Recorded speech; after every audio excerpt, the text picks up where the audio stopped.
တကဘာလုံးကပြန်လဲပြောခွန်လာပြောတယ်လေပြုတ်ပြင်လို့ရခဲ့သည်ရှိတော့လေစစ်မှန်တော့စန္ဒလူတိုင်းကျင်ထဲမှာမရှိတော့ဘူးအဟောင်းကအဟောင်းပဲအစ်စ်ပြန်ဖြစ်မလာတော့ရန်ဝမ်းနေမိတာပေါ့ရန်ဝမ်းနေမိတာပေါ့ဒီတော့ဗုဒ္ဓဘာသာတယောက်လည်းဖြစ်ပြန်ဒီလိုဖြစ်ပြမျိုးဟိုတက်65သာပြောတာမကြုံခဲ့ဘူးလေဒီလိုဖြစ်သွားတဲ့အခါကျဒီခါကြီးယူတုမတ္တခံစားလိုက်ရအခုဓာကြီးရတယ်အခုဒါကလည်းလည်းတော့မှာဟိုမနဘောကဒီ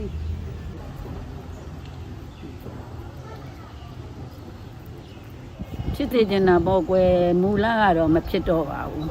မူလမဖြစ်တော့ဘူးဆိုတာဘာလို့ခုနေခါပယံဆရာကြီးနဲ့ပိတုကဆရာကြီးကအဲ့ဒီပုံမှန်တိုင်းဘယ်သူမှမလုပ်နိုင်ဘူးနော်အဲ့တော့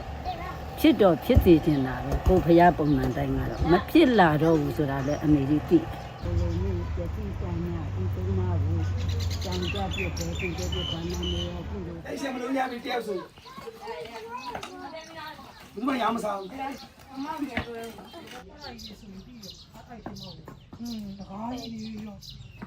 စီလူရငါတို့တွေဘုန်းကြီး